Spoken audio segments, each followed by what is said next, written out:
All right, we've got. Looks like we have the whole party up and running, and looks like we're ready to rock and roll. As our boy Scott is going to be, uh, he's going to be kind of our behind-the-scenes guy today.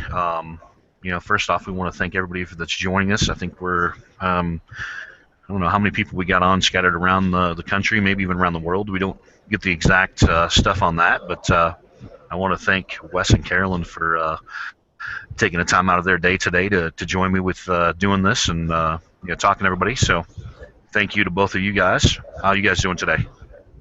Doing good. Awesome. Glad we got microphones figured out and we got some fun going on. So, really what the basis of this is for the next hour is, we just wanted to chat and communicate with you guys. And, there'll be, basically it's an open forum. We're just going to talk about the product line and what we got going on.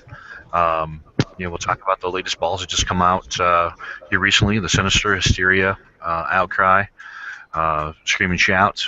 We get some input from Wes and Carolyn. And, in the meantime, as you guys or just read them and answer them the best we can.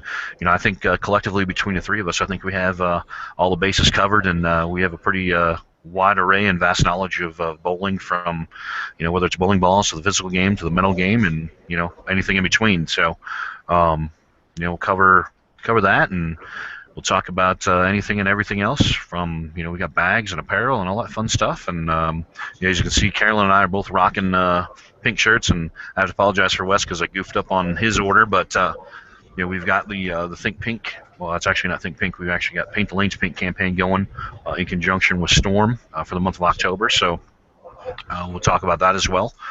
And hopefully everybody enjoys their time today. Like I said, we've got about an hour of communicating. So with that being said, let me get over some screen share stuff here. Let's see here. Whoops. You're gonna have to bear with me here as I learn how to navigate through my my screens. Let me get back to this one, which should now allow me to. There we go. And let's share that one.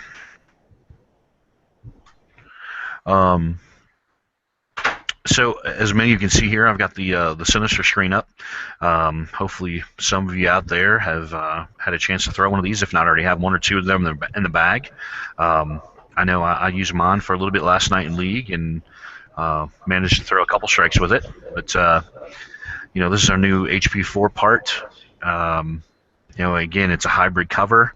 Kind of the I don't know, best way to put it. Guys, what do you think? It's next generation of the Defiant Soul.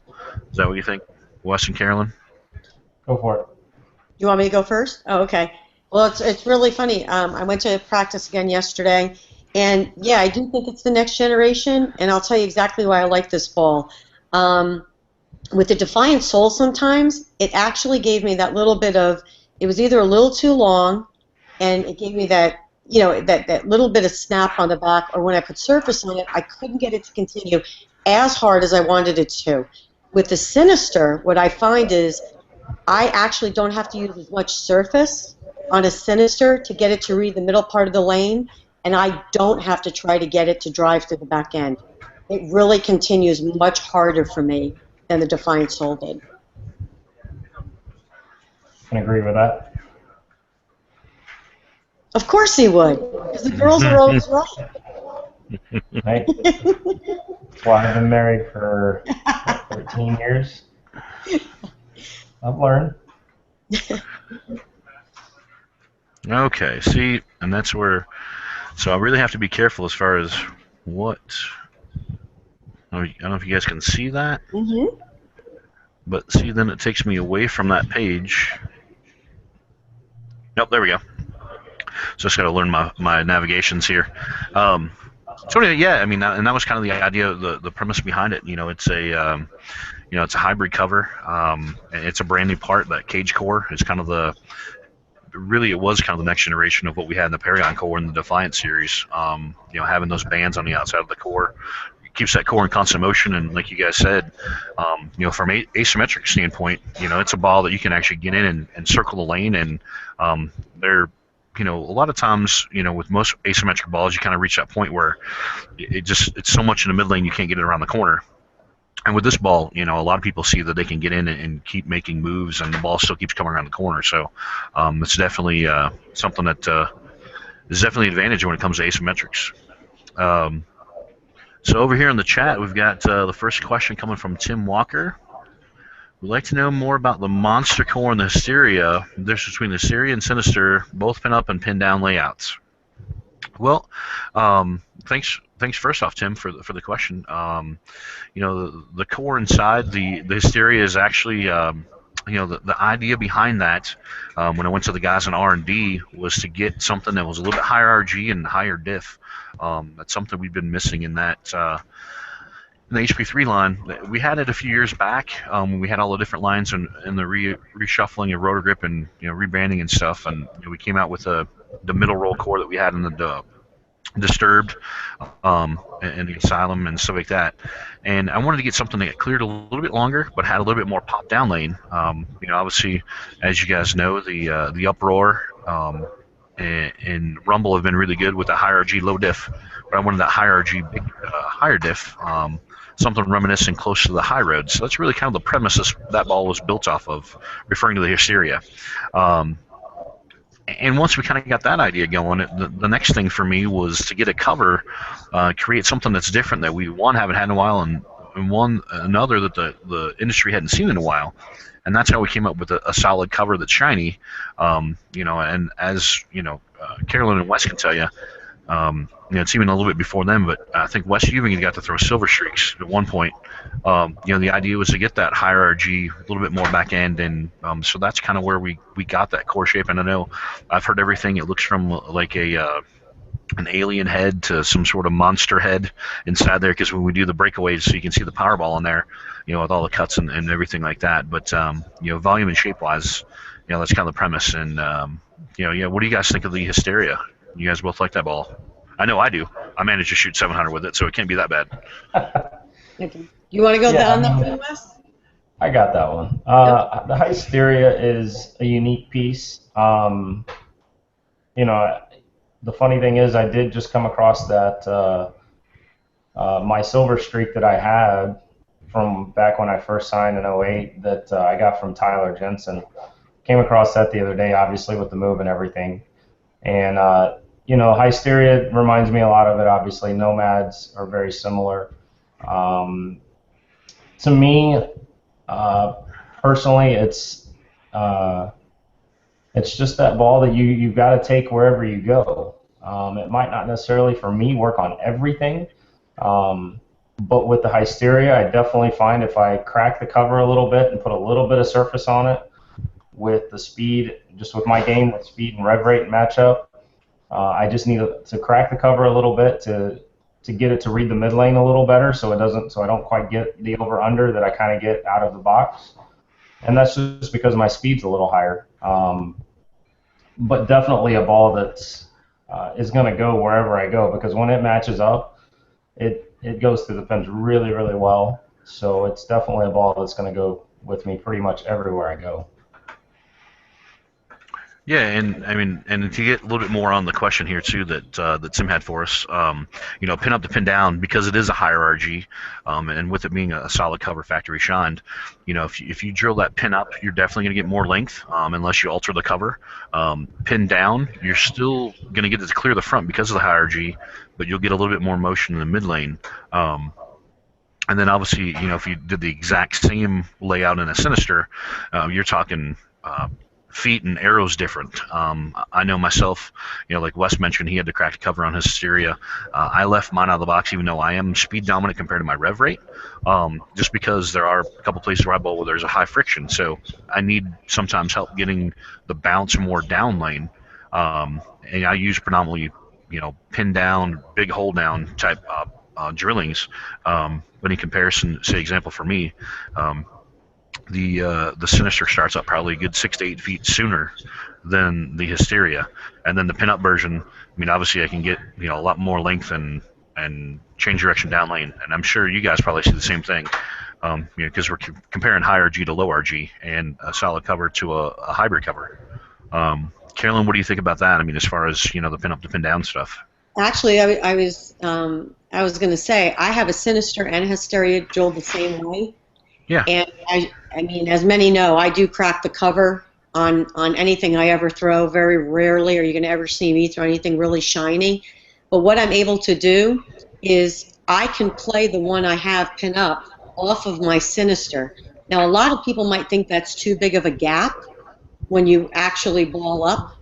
But I actually can, because what it allows me to do is once the Sinister starts getting too early and forces me left, I can jump back right with the Hysteria and play a little bit more straight and still get the back end reaction I need, even with cracking the cover a little bit. So I actually think they play really well off of each other. Okay, cool. Chris, I'll add something to that. It's actually something I've talked to a customer of mine out of state. He has one that's actually pinned down that he likes a lot. He has a pin up as well. And I told him what I kind of saw out of mine, and he goes, I see a lot of that out of my pin up as well, but my pin down I love. And so that's the next move for me is to drill a pin down Hysteria, because I think it's going to make a lot of sense with that shiny cover. That the pin down is going to make it a little bit more stable, so it's not going to force me necessarily into the oil as much, so maybe I won't see all that length, and see if that makes it a little bit more versatile for me. Yeah, and like I said, playing off more of like the high roads and stuff like that. I mean, with it being the higher G, high def, and that shiny cover, if you go pin down and go hold down, it's still going to clear the front, even if you crack the cover, because you're dealing with a high RG core, and the fact that it's a solid cover. That, as we know, solid covers don't see, they're not as responsive to friction. They're smoother off the spot, so that's something to weigh in there as well. So let's see. Looks like the next question here we got from Ron Lacomiak. Sinister is really strong. If I polish it, it snaps too much. If I sand it, I can't get the ball to turn the corner. What should I do? Well, Ron, that could be a number of variables coming into play. So it sounds like if you shine it, it's too much. You sand it, it probably reads really early and kind of gets lazy. My question would come back to, depending on the layout, where the mass is, how far the pin is from your PAP, also on what type of lane surface you're on, because those are all variables that come in there. There are tricks to get kind of an in-between type finish, but again, without knowing those variables. So Ron, if you can, if you want to give us a couple more components to that, we can definitely figure out your equation there and see if we can get you a little better reaction. So yeah, we got into the Hysteria there, and it's one of those. As you guys can see, I've got that page up there, and with me and Stu, and talking about the ball. The funny part is, when that ball came out, it was like, oh, this is different. You guys have, you had, like Weston, you'd referenced, we had the Nomad a few years back, and it was a pretty good ball. The sales were okay, but now that we've, even though the RGs and differentials are actually close to the same as what was in the Nomad, the core shape is really what dictates the motion, and that's one of the things that we try to explain. And I'm sure Wes and Carolyn, you get that time to time when you talk about bowling balls. I know we get it between the Roto Grip brand and the Storm brand, like, oh, the core numbers are the same, but these balls act totally different. Well, the big thing is actually, even though the numbers are close to the same, the shape of the core will dictate motion as well. Depending on how, example like a Nomad was more of a big square type block, where, this Hysteria is more rounded, so it creates more of a rolly type motion, with a little bit more pop on the back end. So, there's a lot of things that come into play when you start talking about that kind of stuff. Let's see. So we got Casey Mattingly chiming in here. Some customers that need something for when the house shot gets toasty. Outcry polished. Yeah, I mean, that's an option. One of the things that happens if they do get toasty, I mean, that is a hybrid cover, so you can shine it and it will be smooth off the friction. Just depends on how much friction there is. I'm sure, Wes and Carolyn, when you got friction, we know that the Outcry is a good option. The Uproar, Uproar is a really good option.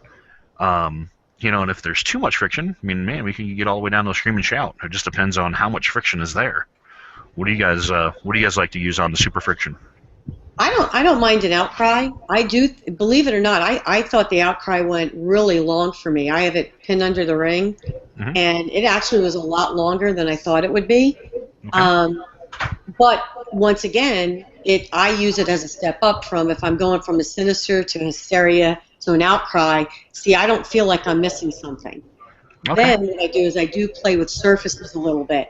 Once again, though, if I use an outcry, what I like about it is, A, I do crack the surface, but not a lot, but it allows me to go straight.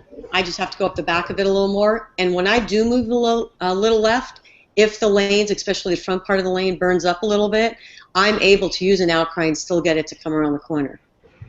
Yeah, and before you chime in, and that's one of those things too that, when we talk about stuff like that, and especially with you, Carolyn, you go pin downs, and when you use those higher RGs with less diff, you can get away with a little bit more surface and know that it's still going to carry through the front, and you're not going to get the big change direction because it is less diff. Where the people with the higher rev rates, a la you get to like Wes and some other people, when you get the higher rev rate, you can get those less diff balls to really see the spot stronger down lane, because the ball's not using the energy all the way through there. Because I'm really the same way. I actually haven't drilled an outcry yet. I do have an uproar pinned down with a huge hole down, and when I've got a little friction to throw at, I mean that ball bounces as strong as anything else. But it just goes through the pins different for me than say like I have the hysteria drilled the same way, but they're two different motions. So it's one of those things that it's kind of just understanding your game and how you can what the higher RG low diff balls do for you. Wes, what do you think about that on the super friction?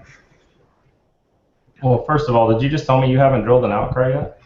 I have not, man. I've with all my traveling, and I know. That's what, I got a sinister and I've got hysteria. I just haven't got to the outcry yet. So. Well, obviously outcry. I mean, if you've watched any of the webinars or heard me talk any about the new balls, the outcry is definitely my favorite out of the three that we released. Even when the uproar came out, I wasn't very sure about it. Obviously, I believe it was a Tournament of Champions when Belmo just ran over everybody with it, and I decided to drill it just to kind of use it more for when they did burn up. But I was able to use it on the even on the fresh. So I was very impressed with how strong the uproar is. Outcry to me is just sometimes the uproar can get a little long to where the outcry with the hybrid cover and just a little bit of surface on it with 4000 just gets it to pick up in the mid lane a little better for me. So I'm not having to adjust the surface on it at all out of the box. Sure, as I bowl with it, the oil shines it up a little bit. But with that being said, my business partner Gary Robinson actually bowled a tournament this weekend down in San Antonio at the famous Astro Bowl. Obviously, that place is still wood.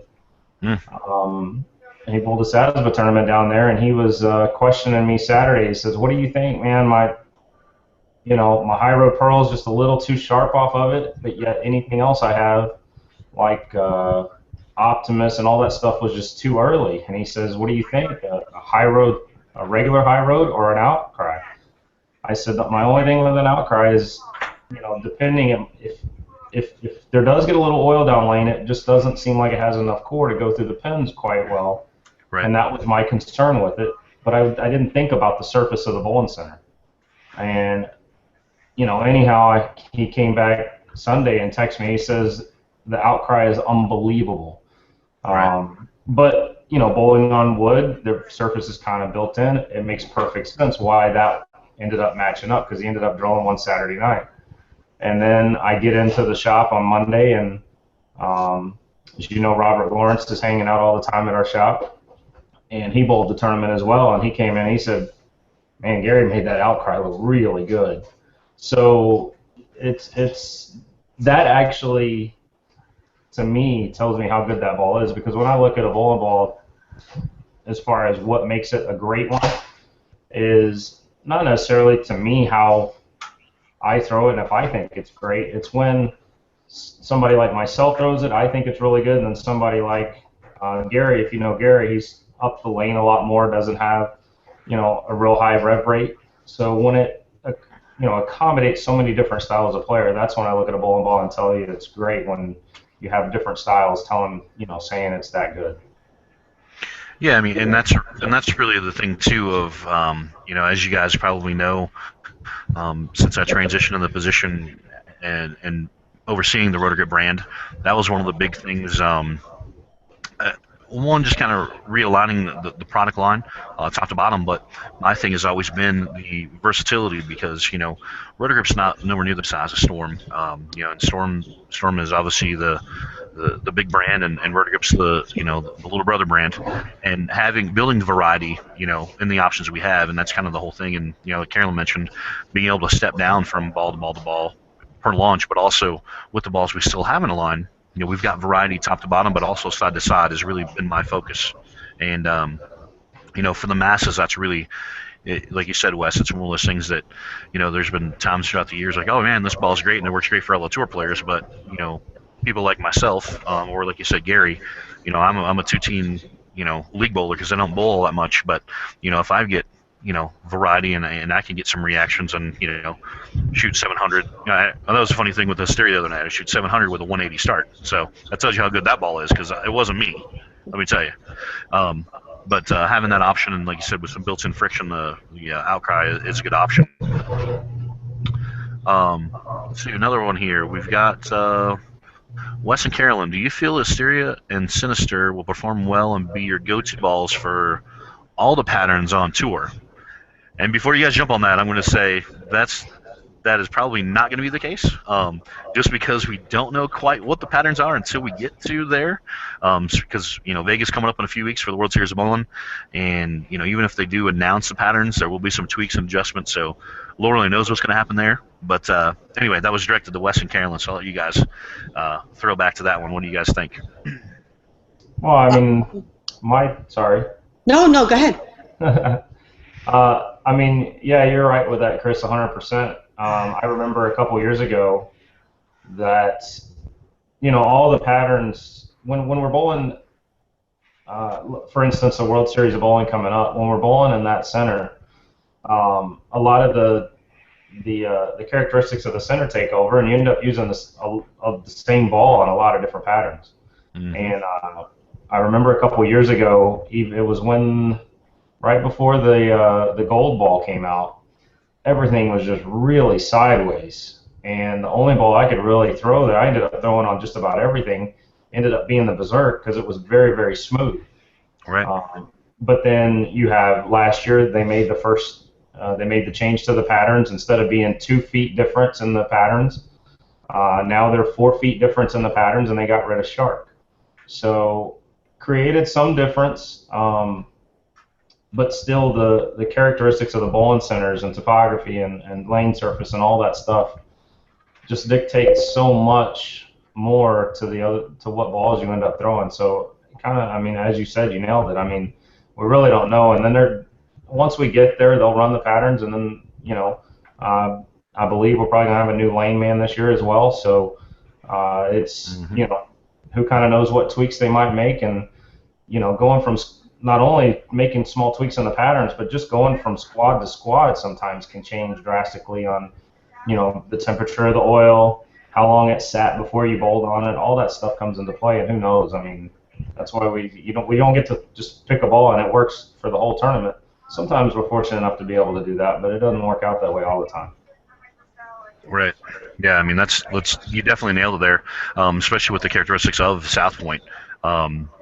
And even now with the schedule coming forward, once we get past the first of the year with the Players Championship and the doubles and the TSC and the Masters, all these conditions with the patterns, they haven't, they told us what lane conditioner they're going to use in Vegas. It could be new oil out. There could be a lot of other variables come into play. And now, Carolyn, let's start to you. I mean, obviously, I don't know. Are you going to come to the World Series or no? I actually, this is really funny. With my job change now, obviously I'll be bowling a lot more. we won't tell you what tour I'll be bowling on, but I will be bowling a lot more. Okay. And I will not be bowling the World Series of Bowling, but when I found out who the new lane man was, it's the Prince of Darkness, which is Sean Perry. And I bowled really well when he was our lane man out on the women's tour, so I actually thought about showing up for the World Series of Bowling. Oh, so Sean's actually going to be the new PBA guy, huh? I hear Sean Perry is the new lane wow. man, which, Prince of Darkness was a good guy on our tour. So I bowled really well. So, but what I have started to do is I'm basically bowling every weekend. I'm traveling to Wichita this weekend. I'll be going to Lawton. I'm actually bowling a lot more. And one of the things I really do see is I feel much more comfortable with being able to change balls quicker. I know I'm still a little old school in that way. I kind of like, I can make this work. I can make this work. But the thing is, we have such a wide arsenal now that I don't feel like that gap is there and I have to manufacture or produce the ball reaction I'm looking for. And I've really tried to become a lot better with that and recognizing it a lot sooner when it's time to change balls, because I lose 2 or 3 frames a game, and I admit that. It happened to me at the Queens this year. Definitely stayed in a couple balls way too long, and I really feel a lot more confident going into the end of this year, and obviously some of the tournaments I'll be bowling next year, with what the arsenal I do have and the changes I can make quicker to help me, gain those 20 or 30 pins a game. Gotcha. I see that. So you're bowling a little bit more, and you're gonna have to learn your whole arsenal. Talk about the tour I'm going to, huh? You're gonna have to make some more notes so you know which balls play off of what and what do what. I'm just going to call them by color. Chris Schlemer told me that I could just call my bowling balls by color when I go to throw a new one, and we're all good with that. Hey, whatever works. So let's see, off to the side here, we got Thomas Wolf asking about new releases, specifically a new Pearl ball. Well, seems the last round of balls, the Sinister, Hysteria, Outcry, Scream and Shout, are now only about a month and a half old. The new launches or new potential balls, they're not even really a thought as of yet. We still do have the Totally Defiant line. I'm just looking at my cheat sheet here. We've got Totally Defiant. We still got the Uproar. And I know from, even though it's not technically a Pearl, from a hybrid standpoint, the Record's still a good option as well for Shiny. That's really what we got right now. I don't have anything else to share as far as new Pearl stuff, just because we're still marketing and selling the latest balls that just came out. It was pretty funny. Wes, you were on when we did a webinar a couple days after the launch of those balls, and we try and launch balls for Roto Grip, every 6 months, and 3 days after those balls launch, people are like, "So, when are the new balls coming?" I'm like, we try and spread it out and do what we can, not only to help obviously you the consumer, but also help pro shops and distributors. And so yeah, that's a process. That's something we'll be evaluated when we get to that process of working on the next launch, which will be early in 2015. But as of right now, that's kind of what we got. So and you guys, obviously Wes, you had some pretty good success with the Totally Defiant. You won, was it the Cheetah? Is that what you won with last World Series with a Totally? It was. Yeah. And Carolyn, you didn't really throw the Totally Defiant much, have you, Carolyn? It's kind of here and there. But honestly, it was, I think, a couple of years ago. You drilled me a Totally Defiant at the Queens. I don't know if you remember. We really switched where the hole was, and yeah, okay. And I wound up really bowling well that last round. Mm-hmm. And I won my match using that ball. So you played around with where the pin was and where the hole was, and it really did work out well. But it was definitely one of those balls where when I did have the reaction and it was going through the pins the right way, it was like you couldn't pry it out of my hands. But a lot of times with asymmetricals, I tend to, as you know, I tend to get that over-under a little bit because of my ball speed and my rev rate. so I tend to bounce back to the symmetrical cores. But and when I could use it, it was really good. And also to throw in there too, Carolyn, it's not only your rev rate and your ball speed, but it's also your tilt. Right, When you get exactly. those bigger high flaring cores, what happens is Right, that footprint gets wider, right. and it reads the lane a certain way. And sometimes and that's one thing we want to tell people too, that sometimes you kind of get trapped. When you get a ball that flares, you get a wider footprint and it flares in a certain part of the lane, and like you said, you can go basically kind of ball down to a symmetrical ball and use a little bit more surface and get it to come around read the same spot, but be so much more down lane because the footprint isn't as large. Right. And that's one thing too that we appreciate all the support, Roto Grip and Storm and stuff like that. But and you guys, not only are you great bowlers, but you're also in the pro shop business as well. And we deal with it all the time when we're trying to help bowlers. Man, not every ball that we design and come up with is designed for every style of bowler or every person. I mean, trust me, I would love it, if you bought every ball, but at the end of the day, like we talked to, Carolyn, you've got one totally defined, use it, that one time, but man, that's not going to be something that's in your bag all the time. Where like Wes, it's one that's definitely a benefit of the doubt. And I see it all too often that like, oh, I got this ball, and you watch somebody bowl and watch their tilt and roll ball speed and all that stuff, and go, man, honestly, that ball's probably not the best match for you. And that's just reality, So that's one thing to take into consideration too when you're looking at bowling balls and trying to build an arsenal and build that variety. And you guys, I mean, like I said, you guys are both in the pro shop business. Wes, I'll throw it to you first. What do you think of the, when you get customers coming in? I mean, you're not recommending, oh, you need Sinister, you need Totally Defined, you need Hypersol, you need all these balls. You pick and choose to help, basically help fit each person, right? Oh, absolutely. I mean, I'll use yesterday as a prime example. As you mentioned, Totally Defiant was obviously Ball of the Year in 2013 for the Pearl. Right. It's a ball that I like a lot, and I thought we were going to maybe get rid of it, and I actually stocked up on a bunch of them in my shop because it matches up so well with our house shot at home. Mm-hmm. It's still in the catalog, don't worry. Yeah. No, I know, obviously. And but with our house shot, it tends to get a lot of oil down lane, but yet sometimes it seems like the front's hook a little bit. So the ball can get long, and then for me, as soon as I try and roll it and get it to read, well, then it hooks 15 feet sooner. So what ends up happening is, to me, I mean, I've sold a lot of Totally Defiants. If it is too long, we can always crack the cover a little bit, and then it still rolls really good, goes through the pins really, really well. Mm-hmm. And I happened to have two 14s in the shop yesterday, and I sold both of them and drilled both of them yesterday. Nice. So I'm still selling those balls really, really well. And with both of those customers, there were 3 recommendations. Uh-oh. We got Wes on freeze frame. There he is. Oh. Hold on. Are you back? There he is. Wes, can you hear us? There you go. Yeah, you froze there for a second. Yeah, I had you guys freeze earlier, but so I was saying that I had both of those customers yesterday. I gave them basically 3 options to choose from. Yeah. All of them would be good. That was the Totally Defiant, the Sinister, which might have been a little too strong for what they were looking for, but it was still an option. I think we would have had to shine it up a little bit. Right. And then the other one was the Optimist. As you can tell, all 3 of those are strong.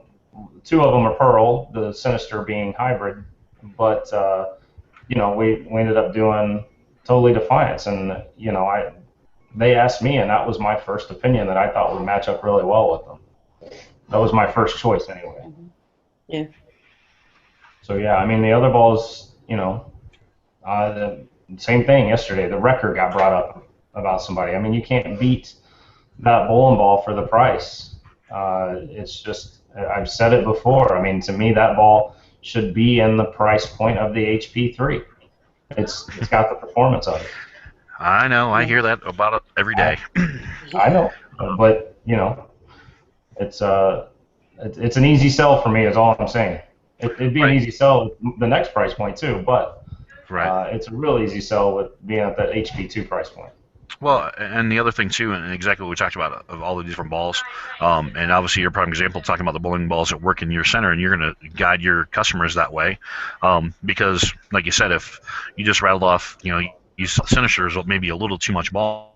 Well, if that's a little too much, there's no way this hypercell is going to be, that's going to be way too much. So it's also knowing, if you're building a tournament arsenal or a league arsenal, and I think that's a key to the key component as well.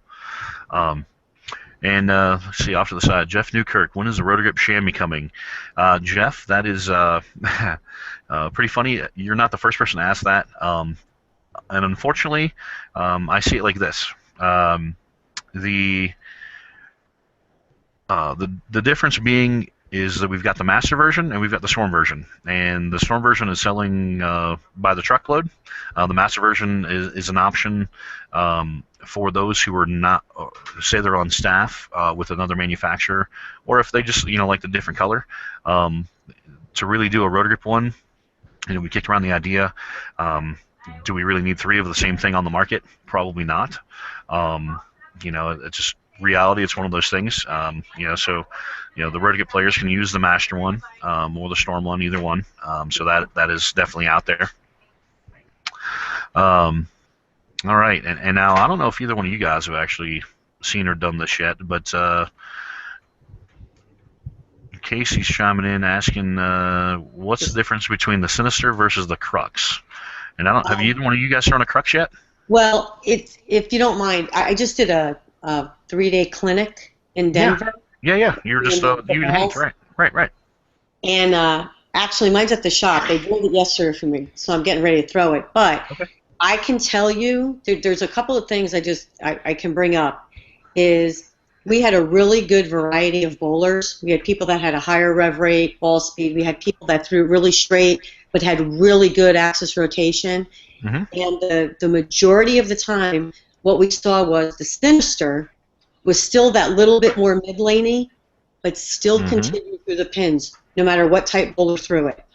The Crux seemed maybe a little bit cleaner, but still never got thrown through the spot, and had much more back-end reaction. And that was out of people who threw it differently, like I said, different axis rotation, different tilt. The other key factor, and both Wes and you have really talked about it today, which I think is really important for people who are listening, it's okay to put surface on a pearl ball.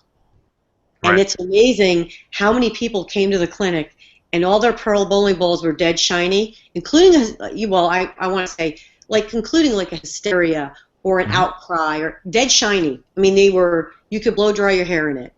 Mm-hmm. And as soon as we changed the surface just a little bit, 3,000, just took that little bit of shine off, mm-hmm. it gave them a whole different look. And I think we get people that really just bowl in the same house shot all the time, mm-hmm. they get caught up in, I use this ball every week, I'm not going to change it. And I really do think if they're a little open-minded, or if they're a pro shop operator, just help them a little bit on changing that surface, whether it be a pearl ball or a solid. It would open up a whole new world to them, and realize that instead of them having 2 balls, they really have 4. And absolutely right. That came from, and that goes with the Sinister and the Crux, because a lot of times they were using them this weekend shiny, then we would scuff them a little bit, but you still saw that difference in the front and the middle part of the lane, but the back end reaction, both balls still went through the pins really, really well. Right. Wes, have you got to throw a Crux yet, or have you seen one? Actually, yeah, I got mine last week and put some holes in it and threw it. I had to drill it a little stronger than what I wanted, just because, as you know, I like to keep my asymmetrical balls stacked in line. Mm-hmm. So the CG was kicked to the left compared to the mass bias in the pin, so I had to drill a pin above the ring. I threw it out of the box, and it was definitely too early. They hadn't oiled the lane jet either. And so I took it in the shop, and I'm guilty of this too, because I haven't even taken a Sinister and put polish on it yet. But I know you're guilty. You'd never change surfaces. You just throw it different. I know how you go. Anyway. I can go to the high road solid as well. I threw that one. I'm like, oh man, this one just doesn't really go through the pins very well. So it kind of got put in the corner. Mm-hmm. And came in one day and he says, "Man, you need to take that ball and you don't need to put polish on it, but Stand it just up. do your little 4,000 or 2,000, Bring it up a little bit, right? sand and polish it, bring it up, smooth it out." And he says, "I did that to mine. It rolled totally different." Mm-hmm. And so I did, and sure enough, it rolled totally different, as it's supposed Right. to. And That's so right. same thing with the crux. I mean, I put the shine on it, and the ball actually was very rolly, but still went through the pins really, really well. Right. I think the Sinister, as I said, I haven't had that one. Still has a little bit more down lane motion to me, even with the surface that comes on it, but it's not as much as what the Crux does. If I'm correct, I'm not 100% sure on that. But I think the Sinister is going to be a little bit more down lane, a little bit more continuous than probably the Crux, in my opinion. I mean, and obviously I can elaborate a little bit more from testing and everything that kind of happens behind the scenes here.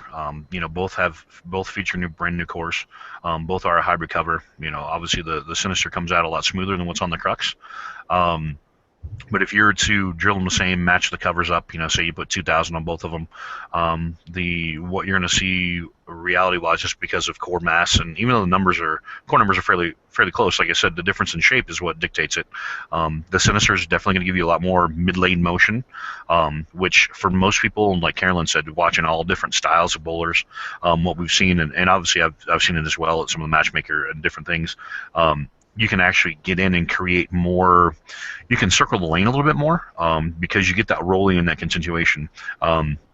Where the Crux, it kind of gives you that deal where, with it being a little bit cleaner through the front, it doesn't quite allow you to circle the lane as much. You kind of have to keep your angles a bit more straight, which, of course, as we know, it gives you more back end shape, like Carolyn mentioned. They're definitely, if you drill both the same, you're going to see two completely different motions and reactions. A lot of times, the best way to say it that most people are seeing, a lot of times you can get to a certain point with the Crux and you can get it to tip off the spot, but then you'll reach that point where you get that ring 10 or flat 10. You can actually cheat a few more boards. If you're right-handed, you can cheat a few more boards in with a Sinister and get it to roll around that spot and create more angle into the pocket because it is a little bit more early and more rolly, basically. Which is a dominant factor, kind of, as you guys know and most everyone knows, between the Roto Grip to the Storm brand on core shapes and covers. Predominantly the reason why majority of a lot of times, especially on the PBA tour, and Wes, you can tell, and even Carolyn, the Roto Grip stuff tends to roll more and give you more mid-lane type shape. And anytime you need to get more of that skid kick, and even in this case, with it being hybrid and strong cores, you're going to get more mid-lane out of a Roto Grip ball, aka the Sinister. The Crux was you have to play more of the back part of the mid lane or closer to the back end, and that's really just kind of holds true across the board. Let's see what else we got. Hopefully that helped you answer that there, Casey. Looks like Jason, for an outcry, what are your feelings on leaving it at 4,000 out of the box, or going polished, or polished 1,000? Again, like we've been talking, it just kind of depends on what you're bowling on, and the variables come in, especially like we discussed, and whatever your bowling center, if it's for league or if it's for tournaments.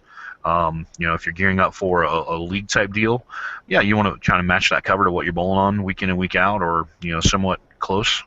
If you are bowling on a variety of centers, going to different centers, and bowling a lot of tournament conditions, you have to be willing to flex with it. There's going to be times where, you may want to have it shiny, and then the next week you may want to sand it to 1,000, and then the next week you may want to, put some polish on a 2,000 pad to get it in between. There's a variety of surface tweaks to make a ball do what you're looking for.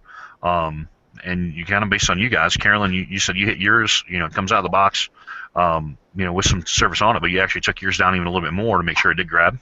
I always Right? do. I mean, that's just me. I've always done that because really the key factor for me is I need to see my ball pick up and hook somewhere. Mm-hmm. So even when it comes out 4,000, I always hit it just a little bit, even with the 3,000, just to give it just a little bit more grit and allow my ball to make some type of motion without me having to manufacture it. But Right. that's really just a personal preference. Very rarely. One of the things you and Wes both talked about too is I don't think I see enough bowlers actually take some of those weaker balls and drill them stronger. where then maybe you don't have to use as much surface. I think for quite some time the pro shop operators were more, well, weaker balls, always get down the lane and kick. Well, not necessarily. You can drill them certain ways to help with that mid-lane reaction and not have to load so much surface on it. So I do think there's some tricks there, but yes, usually I take out the balls no matter what and just kind of just touch the surface unless it comes out, already sanded. I may just throw it as is, but I always take off just that little bit of shine. Yeah. Or surface, I should say. Right. And Wes, you're not some. I mean, and just some my dealings with you over years on tour together. I mean, it's one of those things that's kind of hit or miss based on what we're trying to accomplish. There's been times where we drill a new ball and leave it out of the box, and then there's been times where, hey, I need this one cracked or this one we need to shine up. Again, it's just kind of a variable type deal, but outside of the tour, more so like bowling league and your local tournaments and regionals and stuff. What is your kind of your system? Well, I mean, usually it's, most of the time it's me just changing balls or as kind of Carolyn said, manufacturing to make it work, and waiting for the lanes to come to match up to the, the balls that you have without really adjusting them. But there's definitely times where, I hit some tournaments that, I do need to crack the covers and get them to read, and it's a it's a whole different ball reaction. It's a whole different ball in your hand when you're able to, or when you do that sometimes. Maybe not always, but most of the time it's definitely a totally different ball in your hand when you're able to crack the cover and get it to read the lane before the end of the pattern is done, which is the biggest thing, because as soon as it gets through it, then you're dead really sometimes. And to be able to do that, to be able to stay aggressive and keep your arm swing loose, can make all the difference in the world. I can tell you that. And that's really and Carolyn, another one. One guy who comes to mind who hits every ball, still to this day, no matter if it comes dull out of the box or if it's shiny, he still hits it with usually like a beat up 1,000 pad, and that's Ryan Schaefer.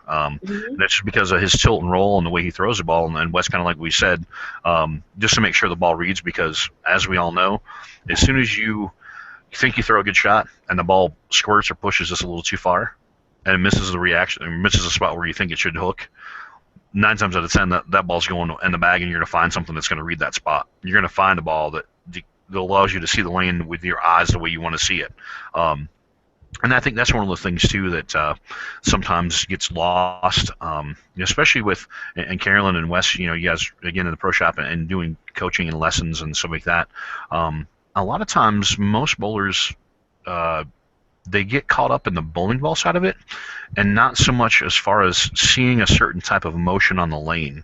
And like we talked about a little bit before, as far as how the ball goes through the pins, or what type of, is the ball picking up here and creating more of that, like that C shape on the lane, or you get more of a hockey stick shape.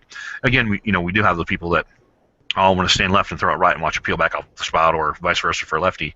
But sometimes, some bowlers, and it's just that they haven't learned that. No one's actually ever showed them, like, hey, this is where your ball should pick up. And once they see that, they go, oh my gosh, it makes the game so much easier. So it's one of those things you just have to. You have to learn it, and obviously in our part of it, we try and teach that. And it's really kind of making, like we said, making a condition or a certain type of reaction what we visually like to see, as opposed to, like I said, you throw that one ball and it doesn't do the right thing. Well, it's not that the ball's bad. It's just that it didn't match what your eye was wanting to see at that point in time. So, it's having that in there as well. Another one coming in for everybody. What is your favorite Roto Grip ball of all time? And well, what's funny here is the fact that none of us, neither of the three, and I don't even, and if you think about it, even back before, all of us have been involved with Roto Grip. Roto Grip's been around since the mid '50s. So there's been a lot of Roto Grip balls over the years. But I'll throw it to you guys. So let's start with Carolyn. Do you have a favorite Roto Grip ball of all time? Actually, I have a couple. Okay. The one that I used to call the Death Star, which was the purple one. And Carolyn's naming format. the purple one. In Carolyn's naming format, it was that dark purple pearl thing. Mm-hmm. And we did great at the World Championships with that ball. I liked the shiny star, which was the shooting star. I really liked that ball a lot. Mm-hmm. And right now I like the sinister. So I'd say honestly, the dark star was one of my favorites. Okay. I used that ball a ton, and I know it was a lower end ball, but I don't know what it was about it. I just really liked it. That ball was actually, believe it or not, that was actually the modified shape, kind of like off the neutron core, which was a higher RG, more of a medium to high diff, kind of like what's in the Wrecker. But the fact that it was a solid cover shiny. Yeah. So it was a higher RG, kind of that, not quite as high a diff as what we got like in Asteria, but just a different core shape. And yeah, the Dark Star, versatility wise, because it always gave you that constant motion, I think that's why you liked it. If you threw it shiny, it hooked, and if you threw it dull, it hooked. So that's why you always like to see it in a certain way, which makes sense. And again, especially like we talked before with your tilt and roll, and sometimes those bigger balls, and even though you like the Sinister right now, again, it's not it's not something that you're going to use on every condition. The Sinister is, when you got a puddle, when you can get that little extra push with it. And so if I had to guess, Wes, if I'm going to throw this guess out there, you get one. That's it. I get one, and it takes me back to that 08 and 09 time. I'm thinking Cell Pearl's got to be an option. It's kind of hard to get away from that after that. Okay. All right. Just saying, like, man, as many series you won, and all the, you had the 2 300s on the, was it the AMP? What was that? The King of Bowling deal we had down in Florida. Yep. So Cell Pearl. Not only the King of Bowling, but that whole season with the Cell Pearl was just pretty incredible. And to win 3 titles and then sweep the King of Bowling and the 2 300s, and you could go on and on. I mean, it was just a ball that's, that just unbelievable. I mean, I think I drilled one recently and it didn't quite do the same thing, but well, different oils. So, well, I mean, yeah, that's evolution of bowling, and that's what we hear it and see it all the time, especially people looking for old bowling balls or whatnot. So, and actually, it's funny, Carolyn, we actually had somebody call actually yesterday.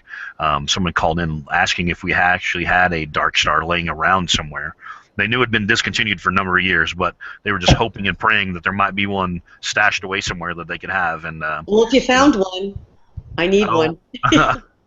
Exactly. But anyway, yeah, it's one of those deals, and like I said, Wes, and you've got to throw a variety of stuff, but over the course of that season, I mean, that was a ball that was in play pretty much every week for you, and that was, again, evolution of you think about since then the number of lane oils that have come out, and lane machines and everything else. So yeah, that's what.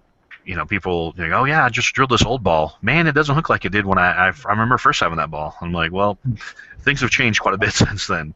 Not only that, I mean, just even our materials, our material vendor and different stuff that we use here and in production. It's amazing just the evolution of, my couple of years now being in the office more and, being more hands-on in the Roto Grip stuff, just the evolution that I've come to learn and know from where the brand was 2 years ago. So it's pretty amazing. Let's see. Oh, I guess if I had to throw myself in there as far as my favorite Roto Grip ball, man, I got to think that. And I didn't, for a long time, you got to remember I didn't bowl because there was a lot of years where between the ladies tour, the men's tour, the senior tour, I was on the road 40 weeks a year out of 52, so didn't really leave much time for Schlem to do much bowling. You were in the bowling center all that time. That's the funny thing. You're like, oh, you just never want to, people ask me that, oh, you just didn't want to like hang out. I'm like, after 15 hours in a bowl, the last thing I want to do is like, hey, let me get some shoes and give me a lane. I want to, toss a rock. I would have to say that, really, for not, and I didn't get to throw one of the original ones, but the Hypercell for me, just because of the constant motion and that little bit stronger cover. Again, I'm speed dominant compared to my tilt and roll. And that's one of those things that it's one of those balls that always allowed my arm swing to stay loose, no matter if I needed to throw it harder or just roll it. I just knew it was always going to roll.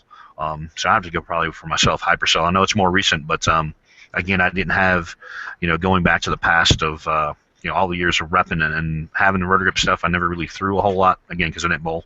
But so that's my deal. Let's see, we got a chime in on Twitter from Boyd. Can you speak to gaining confidence and concentration? I'm retired and bowling is my new hobby. Either one of you guys want to grab a lot? We got couple more minutes here. Gaining confidence, concentration. I think one of the things about confidence is allowing yourself to experience as much with patterns and the bowling balls as you can. So one of the things I would probably tell Boyd to do here is try to bowl on as many patterns as you can, even if you're in the same bowling center. Even if you bowl once a week, go in. A lot of bowling centers now, they hold practice sessions on Sunday morning. They put down a PBA condition or a sport condition. Right. And, really go and bowl on it and throw all your bowling balls and just see what works for you, what doesn't, and maybe what areas you would need to work on your game. And, again, don't be afraid to ask for help. Hopefully your pro shop operator really knows their business and what they're doing. They can help you out with some of your equipment, with changing surfaces. Ask the bowling center if they have a coach, certified coach that's with the bowling center. But really bowl on as many different conditions as you can. Learn your equipment and learn what you physically can do, because then when you get into that tournament situation, you'll be better prepared. Right. Wes, you got anything to add there with confidence, concentration? I mean, the main thing I'm going to add is just commit to every shot.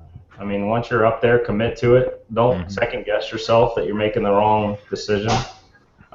That's how you're going to get a true shot, a true read, and then you can make better adjustments off of that. Yeah, and that's definitely it's a combination of both.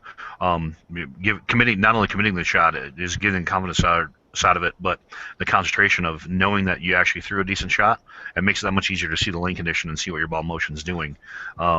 And I'll throw in too, from the concentration standpoint, this bowling really, as you guys know, it's a little bit different environment when you guys are bowling tournaments, because you got lane courtesy and not to say everybody always is, but 90% of the time, most other players on the lanes in a tournament are more respectful, and you get lane courtesy and stuff like that. In league, you got the one lane, and there's, like Saturday night example. I got two examples actually. The last Saturday, I'm on the right lane and I'm in my second step, and a lady next to me picks up her ball and boom, she blows right by me. And again, she's a new bowler. It's in a mixed league. She's a new bowler. She wears house. No big deal. Not a problem whatsoever. So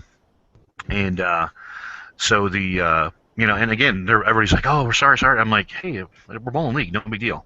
But then, my concentration part from last night, I struggled with, a crying baby, or I shouldn't say crying baby, like a crying 2-year-old, in the settee. I'm getting up, and it's one of those things. Sometimes you just can't block it out. But then there's other times, and as you guys can probably attest to, some of the best concentration and stuff we've done. I know even working on tour, is sometimes when you've got time to practice and you got a lot of kids, or you got a lot of distractions and noise around. That's some of your best, being able to tune all that stuff out and actually being able to block things out around you to help focus in on what you're trying to really, get things figured out. And hopefully, Boyd, that gives you a little insight. Confidence is something that is, once you start to kind of master the craft and you get, the scores start coming and you get more consistent, that builds up. The concentration is something that, it takes time too. And even, there's times that, I'll give you an example of a guy who is really good at it, but sometimes struggles with it, and I know people get upset with him about it, is Pete. There's times on TV where, Pete has this deal where, he'll yell at somebody in the crowd, and as much as Pete's zoned in at times, there's also times where the slightest move of somebody or a motion or a noise will distract him. And again, they're like, "Oh, he's supposed to be a pro. He's supposed to be able to block that out." Well, in the heat of the moment, 9 times out of 10 you can, but in Wes, you can tell that. You're shaking your head there. There's sometimes where, there's been shows where, I'm off to the side and I can see stuff moving, happen around you, and you're in the zone, like you don't see any of it. And then there's been other times where we're on a show where you can turn to me and go, man, did you see that guy, in the top left who just blew his nose? And I'm like, how did you see that? And it's one of those things. It just happens. So. Yeah, I mean, it happened to, on prime example again is the show against Belmo. Oh, the U.S. Open. Yeah. No, it wasn't the U.S. Open. It was the Tournament of Champions. The one, I think it was Tournament of Champions. We had those three. It might have been the Masters too, but Masters. Oh yeah, the Masters. That's what it was. New Jersey. Yep. There was a lady to the left that had a camera, and she was taking pictures, and everybody, including the tournament director, went over and basically laid into her, hey, you caught Wes, and you did this, and you did that. She's not even the one that caught me. I didn't see a thing out of her. It was something else that I heard off to the other side of the set that was what was caught me. So, there's little things sometimes that catch you, and it's not even. There's so much stuff going on. It could be the smallest of things. I mean, you're just so focused, and it's so quiet in there, and some little thing can happen, and that's what makes it even so much more difficult in our sport compared to other sports. Is one, the cameras are right on top of you. I mean, I know I bowled the Chris Paul event with all those other celebrities and stuff like that, and those guys are scared to death to bowl with us because the cameras are right on top of them. Those guys live behind cameras, but they're so much farther away. They're not right on top of them. Yeah, they're not used to the movements that right close, or hearing stuff. If a guy turns the camera, say the tripod's not greased, and all of a sudden he's like, and all he did was, he moved the camera like an inch, but it sounded like he just moved it for 42 feet. So yeah, even they used to have a camera on top of the ball return. I mean, I told those guys, I said, do not use that camera when I'm bowling because it rotated around and tried to catch a close up of you. And when you start going and you see that camera move, I mean, it's hard not to recognize. I mean, it's hard to ignore it. Right. And I told them, I said, guys, can you not use that on me? Because it affects me. I mean, every person has their own little, glitch or whatever you want to say. And, some things catches them and some don't. Right. Carolyn, got anything else to add there before we close this little D up? Or we got Carolyn now in a free spot? Oh, there she is. No, I agree. I think you had mentioned Pete. Yeah, you had mentioned Pete, and Wes really keyed in on it. I think spectators and people who are watching need to be aware that when the bowlers are on the lanes, they're totally different people. They're out there trying to make a living. They're trying to be the best they can in their sport, and they just need to understand that distraction could make the difference of money for their family or whatever it be. And it was just a really good point that Wes said, that the littlest thing. Prime example. I like to use a quote that fits that, both from bowling and a golfing standpoint. Recently, I played golf up in Wisconsin, and a pretty nice course. And the guy's like, "Well, da da da da," and I looked at him. I said, "Whoa, stop right there." And he goes, "Okay." And this, guy working the course, I said, "By the way, I pay to play golf. I don't get paid to do it." A little bit different, mentality, and that's a thought process. Same thing for bowling. Absolutely. If you're trying to make a career of it, whether you guys, you're on TV trying to, it's a house payment. It's, hey, I'm putting food on the table. Hey, I got to get my kid clothes. As opposed to, hey, we bowl league on Thursday nights, and it's you're hanging out with your girlfriends or your guy friends or whatever you're doing. Totally different atmosphere. So. Right. I sort of just try to explain to people once you see people get too excited about what's going on. Just remember, hey, just have fun, just enjoy it. That's the reason why we do it. We love it. Just a couple things here before we go. Like we said, we've got the Carolyn's rocking the ladies version. I got the men's version of the Own It pink shirts. Those are available on rotogear.com. Along with other pink items, we've got some compression sleeves, grip sacks, and we did a limited edition microfiber towel. 10% of the sales of all the pink stuff for the month is going to be in conjunction with the Storm campaign, which is Paint the Lanes Pink. 10% is going to go to we've tied in some numerous things over the years, from Susan G. Komen to the Huntsman Foundation and different stuff. And so once we get through the entire month of October between Roto Grip and Storm, we'll do a 10% proceeds to that. And I know, Carolyn, we just, you recently had the Ballard versus the Big C. It's another charity deal that I believe that'll be tied in with the SBI thing as well. So a lot of good things going on. So check out Roto Gear for that. Also, I will let you know, and Carolyn, now's a good time. I need to talk to you about it anyway. We'll be working on some new apparel coming up, so I think it's that time of year to do some stuff there. So we'll check on that. So be sure to log on, like I said, rotogear.com for apparel for Roto Grip. Okay. And, we also follow us on Facebook, Twitter. I know some of you guys were chiming in today, and we appreciate all the support and following us. Without you guys, we wouldn't be able to do stuff like this and do what we do. And again, we all love the sport of bowling, and, we love that you guys are passionate about it as well. And we're here to support you guys wholeheartedly as well. So, through Facebook, Twitter. Have you ever got questions? I know we didn't really get into the discussions much. It was more chatting and stuff like that, which is awesome. That's what we kind of wanted to do with this hangout today. But anytime you got stuff, fire it into the the Facebook page or the Twitter, stuff like that. And if they can't answer it there, they'll channel it to one of us, and we'll be able to help you out, do what we can. And is there anything else, guys? You got anything else you guys want to share before we sign off? I don't think so. I want to thank Wes and Michael Fagan for coming to our charity event. They helped us raise over $65,000. That's awesome. An awesome event. Good deal. Yep, but Michael and Wes do a great job. So, see, great company, great pro bowlers. That's what we do. It's definitely a big family. So how you roll. That's how we roll. That's right. Wes, you got anything in closing? No. Actually, I need to head out, go get my daughter. I just wanted to thank everybody for joining us today. Anytime we can share our knowledge. Obviously I enjoy it tremendously because I own 2 shops here where I live, so I try and expand my knowledge to my customers, and this is just another way that we're able to do it. As we said, we're one big family within the Roto Grip and Storm family, but then there's also another family just bowling in general. We always have each other's backs, and so being able to share a little bit of my knowledge with everybody to grow the sport is what I love to do. And I just want to thank everybody who came on for joining. And next time we do something like this, definitely spread the word, let us know, and so we can reach out and touch even more people. Absolutely.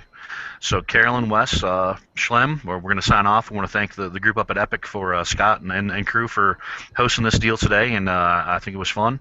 And I believe this will actually be archived and on YouTube here shortly, so people will be able to go back and watch a replay. And we'll be planning some more of these in the future. So with that being said, thank you for your support, and take care. And remember, Roto Grip, own it.